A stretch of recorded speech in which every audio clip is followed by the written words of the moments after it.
Do I think the snow drought's going to end this year? No. But first, we have to analyze what the snow drought is for the Northeast U.S. I'm going to be using a lot of data from New York City in particular, because that's the area I know best. And honestly, when you look at some places like Maryland and D.C., you'd think the snow drought was over, even Philadelphia.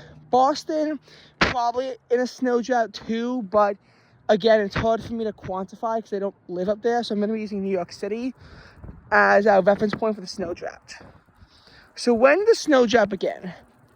Honestly, its origins can be traced back to the 2021-2022 snowfall season, as snowfall in New York was below average at only 18 inches. However, even on Long Island and Islip, they had above average snowfall. Islip, mainly because the blizzard on January 29th wound up being the biggest winter storm in the history of Islip, as they got about 2 feet of snow.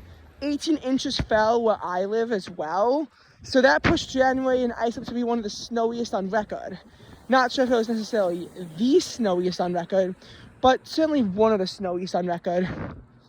New York City, however, only got 8.3 inches total, though honestly, it's the last significant winter storm to affect the city. And there was about 6 inches of snow from a fast-moving clipper that moved through on a fast-moving clipper that, oh yeah, it's cold, that moved through on,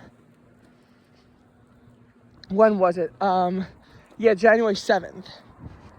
I think the 29th was also the most recent snowfall record set for any part of the metro area.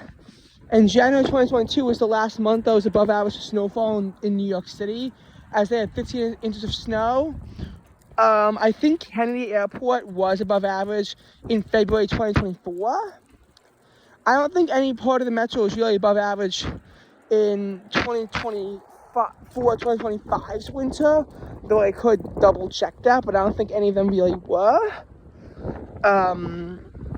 So that's kind of the origins of it. But it was still a below average snowfall winter. December 2021 had basically nothing. February 2022 had only a couple minor storms that amounted to about 2 inches. March 2022 had stuff, little junk, but that remained less than an inch. And then 2022, 2023 is really the heart of it. This is when the entire East Coast was affected. 2024, 2025, and 2023, 2024 even had snow in DC, Baltimore, Philly that pushed them close-ish to average, and they had their moments. But 2022, 2023, even those areas were under an inch. New York City was 2.3 inches. Parts of the metro area were held under 2 inches of snow for the entire winter, and while other parts of it had more, nothing really exceeded 5 inches. December 2022 had nothing in both Central Park and JFK Airport, and snowfall in the metro area was held to under an inch in general. January 2023 had nothing area-wide. The average temperature was around 43 degrees in the city, making it much too warm for snow. February 1st had snow area-wide, except in Bridgeport, but again held under an inch. And February 25th had snow in Bridgeport, which finally put them over the 1 inch mark. February 28th had a considerable storm that brought between 1.5 to 3.5 inches of snow across the metro area. But even then, you look at Central Park, they only had 2.2 inches of snow for the entirety of February and nothing in March. The 7th and 14th had some storms that brought, some amount of snow up to, New York. Islip actually finished the month on 1.5 inches of snow. Actually, I think 1.6. But overall, not a lot of snow area-wide, as again, you had pretty much almost nothing. Least snowy winter for Central Park and Bridgeport. Top 5 area-wide. Islip got the most out of a bad winter, I will say. But overall, there was pretty much almost nothing to be had in, that entire stretch.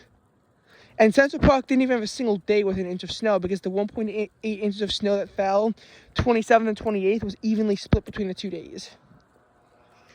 Fast forward to 2023, 2024, and again, pretty much, you have nothing in December 2023, as that's another super warm month. January 2024 is a warm month, but on the 15th to 16th, a storm brings 1.7 inches of snow to Central Park and around 2 inches area-wide. 1.3 fell on the 16th, though, finally ending their 1-inch snow drought. And the drought that was actually a few weeks older in states like Baltimore, D.C., Philly was also snapped. But they got around 4 inches of snow, and they would get about 4 inches of snow again on the 19th, which would only bring 0.4 to New York City. That's how these winters there were more significant than they were up here. It was really because of that. February 2024, New York City would strike back with a 3.2-inch snowstorm. And on the 17th, another 2-inch storm, although that was a bit more significant in areas further south. 5.2 inches in total. JFK actually did really well, and they got 10 inches combined, which is above average for them. But no one else in the metro area really, had that much snow. March 2024, even though it's projected to be a snowy month, brought nothing. Again, keeping the city at 7.5 inches total. Better than before, but still a very, very low total. 2024, 2025 was cold. You think that stopped a snow drought? Not really. December 2024, finally for the first time in 4 years, had actual snow in December. It was 2.8 inches in the city and, between 2 and 3 inches area-wide from 2 storms, but we'll honestly accept that after what happened. January 2025 was very cold, but it was also very dry. One of the driest on record, thus 3 inches total for the month. And while New York City was kind of low, the storm on the 19th, but only 1.6 to the city, while it brought, generally 2 to 4 elsewhere, it was still a low amount. February actually brought 7 inches of snow through multiple systems, and for a while it was looking like it was above average in both rainfall and snowfall, but it would wind up ticking below as the rest of the month went dry and effectively snowless as well, to make it below average. And March 2025 had no snow as well. So overall, 12.9 inches in Central Park, and across the area it was just over a foot of snow. Again, I'm not saying it's horrible, nor is it, historically low anymore, but that's that. That's why we're in a snow drought. Do I see it ending? Probably not. It's probably going to be another warm winter. And while it will be wet, we've seen how that translates to snow in New York City. It translates quite poorly, as a matter of fact.